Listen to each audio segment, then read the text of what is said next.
Welcome back. This is episode number 5 of the School of Women's Health podcast. And today I'm going to talk about client commitment and therefore actually being able to get the results. But before I get started, I want to give you a little bit of a rundown on my last fortnight, what I've been up to. It's been a really, really, really busy month for me. So exciting, but busy.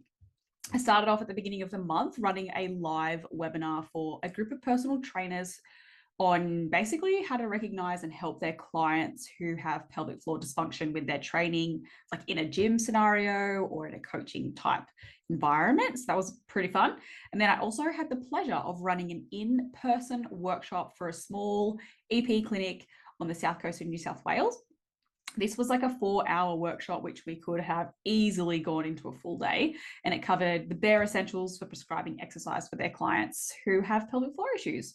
So the thing that actually became really apparent for me during this workshop was how pelvic floor issues are often secondary to another health condition, maybe like an injury, for example, that clients don't necessarily get their help for, but it becomes such an important part of the exercise prescription because the pelvic floor is really like number one, it's so integral in the stability system, which is often very important for any injury management. It's part of our central stabilizing system. So if that's not really working very well, then the likelihood of getting injuries everywhere else is so much higher. But it also is really important for chronic and complex health conditions when the emotional health and the nervous system are so heavily impacted by dealing with a health condition. So the pelvic floor, especially in women, I haven't looked around the research around males, but it is so responsive to emotions and stress. So if anyone is dealing with a chronic health concern where those emotional and nervous systems are impacted and heightened, then the pelvic floor function will be impacted. And maybe this is like some symptom presentation or exacerbation of symptoms, for example, but definitely also still a problem for those people. So that was something that I kind of really picked up on in that workshop, I guess, was like, so many people need this help and they don't even realize it. And so many EPs need to be able to consider this when they're also looking at other health conditions and other injuries. And this needs to be addressed as part of their management system. But topic for another day. Anyway, one of the EPs inside that workshop has a really big interest in male pelvic health. And the approach that I teach is such a movement and whole body system approach. I am very much looking forward to hearing about how he applies this type of, I guess, education and content to his clients. So that's exciting. And then what else have I done? We're in the 4th month of the mentorship program at the moment. So I've been developing and presenting the content for this month's module, which is like pelvic health and pregnancy, and alongside obviously planning for next month's module, which is the postnatal return to exercise module, which is one of my favorite topics because it's returned back to like, hardcore exercise or heavy lifting or something like that. So that'll be a bit of fun, but there's a lot going on.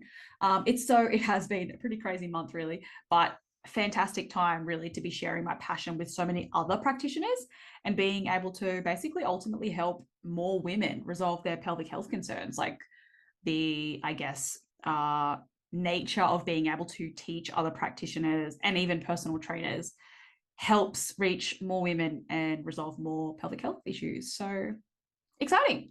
Personal goal, help more women with their pelvic floors. So it's kind of laying out in a different way, but that's okay.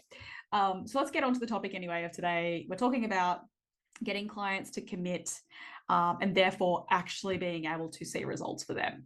Now, this has been a discussion I've had with a couple of mentees inside the mentorship program, but it's also come up in the live workshop, mostly in particular with getting results for clients who are on something like an EPC plan and they may not have access to many sessions with you. But I also recently saw a post about something similar in a Facebook group for health professionals. And the post was actually asking about whether anyone was selling their service as a results-driven value versus paying per consultation. So I wanted to talk about this because in the end, it really just boils down to being able to confidently tell your clients what they need. And I think I personally had a bit of a struggle with this in my journey, in my career. So let's chat about it. Now, I have had some sort of, I guess, component in my own career with, like, I guess, the approach of any help by whatever means that is through a client in terms of their ability to commit is better than nothing. So, whether that's 2 sessions that they have and they're only willing to do the 2 sessions and that's it, I try and work with it to get them results. But like in reality, I guess we all know how adaptations to exercise work. And we know that 2 sessions over maybe a 2 to 3 month period, because you've got to space them out so they get a little bit of value for that, is really not going to produce the results that the client wants. Like, nor is it going to get the results that they actually need in terms of like seeing symptom resolution or whatever it might be for that client that you're seeing. So it's just not realistic. So not only does this possibly become like really disappointing for the client themselves, like not getting results, but also, well, I know for me, makes you feel so bad as a practitioner that you can't get them results and you almost feel like it's your fault. I guess then it plays into like your reputation as a practitioner. I rely a lot on word of mouth referrals. And if I can't get results because the client cannot commit to what they really need, then it really does reflect poorly on my ability to provide a results driven service. So really important. There was a point in my career that I had to really shift away from mentally that whole concept about something is better than nothing, and move towards a very structured business model that helped clients get results, but also provided me with the resources that I actually needed to get them results. Exploring different business models across my career has really helped highlight what actually wasn't working in terms of this for both my clientele and for myself.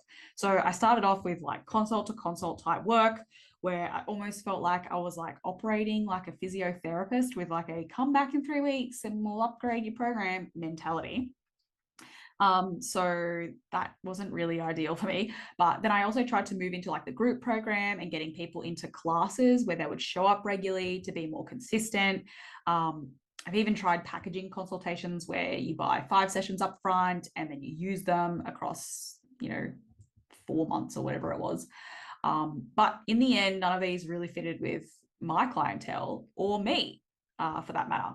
So had to basically work around that. Just wasn't working. At the moment, I run my virtual clinic services with a minimum 12-week commitment from day one. So if the client is not really willing to commit for 12 weeks with scheduled in follow-up consults across that time, then I just don't take them on. I was really, really nervous about pitching this to clients when they inquired initially. A bit of a fear around this, personal belief issues, I guess it all boils down to, but it really did give me a clear structure to work with. I could confidently communicate that this is what they needed to see adaptations and therefore get results. And I can honestly say that this has really changed my business. The expectations of the program are set up front. I have committed clients who end up actually doing their exercises. I don't have to try and convince them to come back in like 2 or 3 weeks, when in reality, I know they secretly don't want to come back in that short amount of time, or maybe financially they can't afford to do that. But I've also had a lot less reschedules, and I also know that that person is in it for at least 12 weeks. I have them on board. It really gives me the space to be able to prescribe where their body is at each session, knowing that they're actually committed to the next step, and knowing that I can, safely progress their exercise. So this mindset for me was also what was really, really important. I personally just take on so much responsibility to get results. And often I find that when clients aren't really doing their exercise, or maybe they're canceling and rescheduling their sessions for their own issues, I just couldn't get them results. And I felt so, so terrible. And even though I knew it wasn't what I was programming or how I was going about their treatment, I just still had this awkward feeling of like, this is my fault, they're not getting results. And, I'm not dealing really, really well with that. Now, I think there is a part of our role as an EP to provide the space and the resources to our clients to help them stay accountable.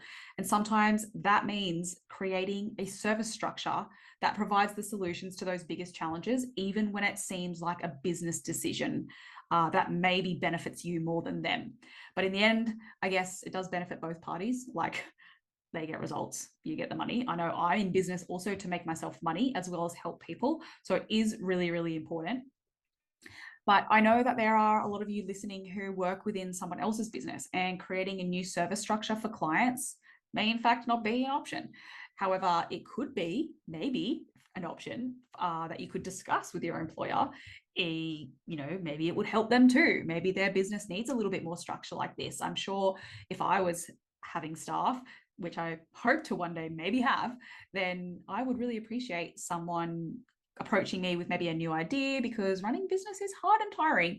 And maybe if it's a little bit easier for your whole business model, or for their business model, that someone suggests a different service approach, then I'd be open to suggestions. But that's each different person. So maybe you could have a conversation with your employer about setting that up if you think that this is something that could benefit maybe you and how you get results, but also ultimately the clinic. It might even just be about you setting expectations with your clients from day one. So it might be just talking to them about what they are willing to commit to, and then following up with a realistic side of the results based on what they're willing to give you. Like, you might need to tell them that 2 sessions is just not enough and that they're going to need more.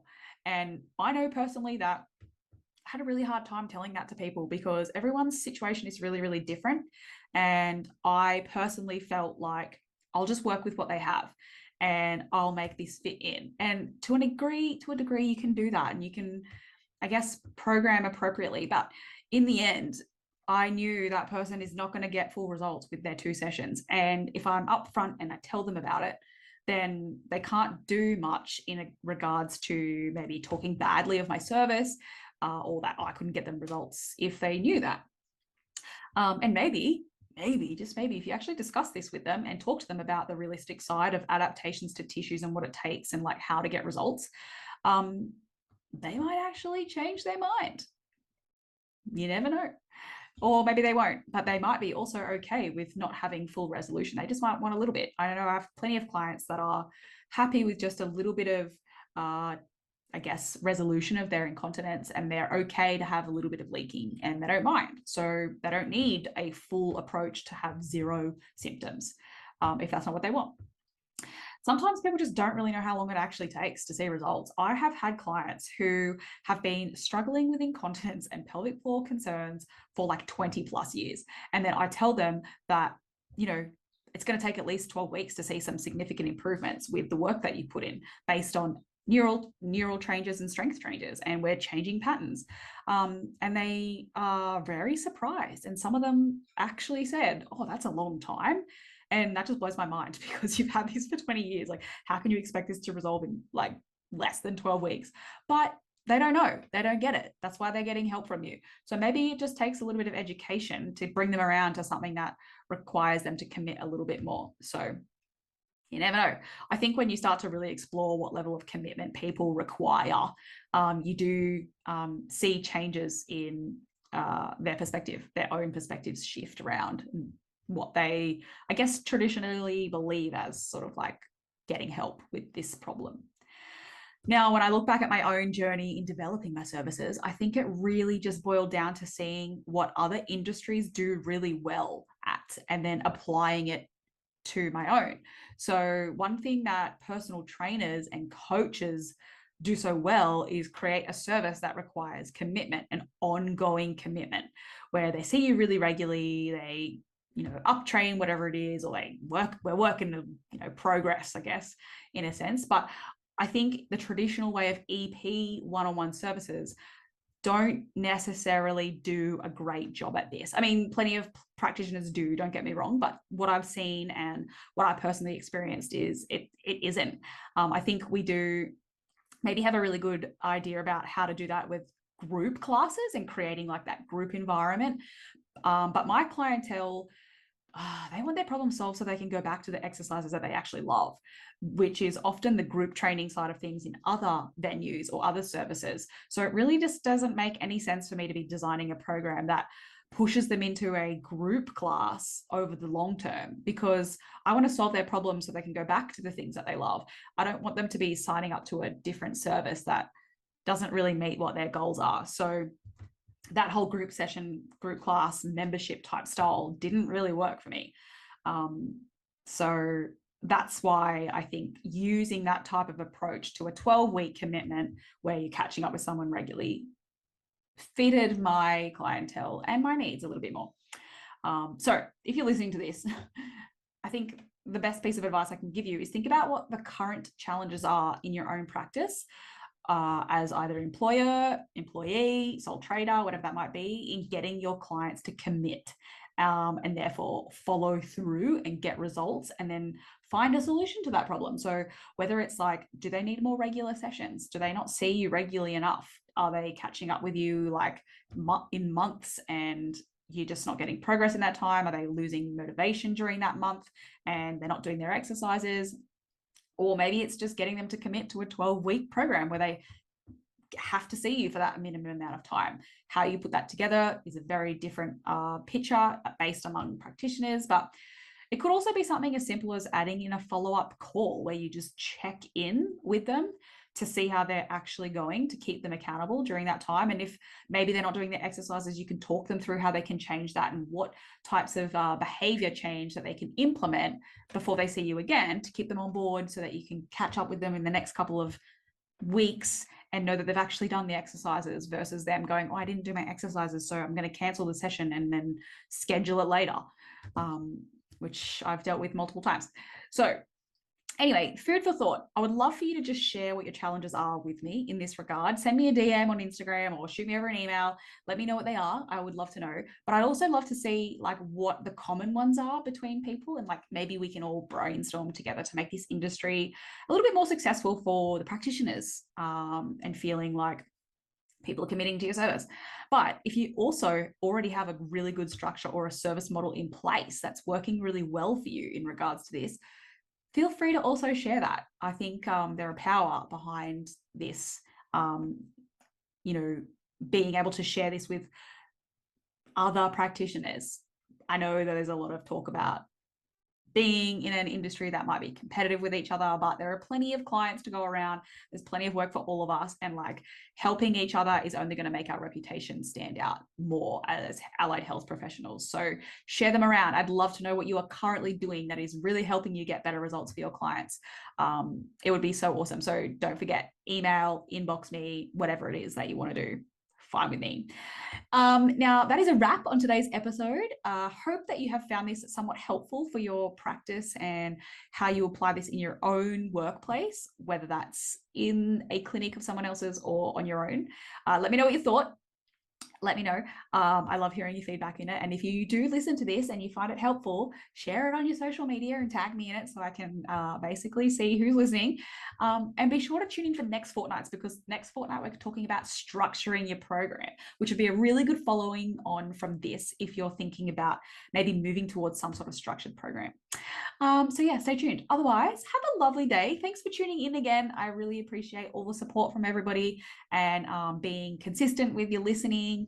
Don't forget, make sure you're following along. I'd love a review if you want to give me a review. I'm pretty sure that's what you're supposed to say at the end of your podcast episode, but still getting used to that. Otherwise, yeah, enjoy the rest of your fortnight and I will catch you in the next one. Bye-bye.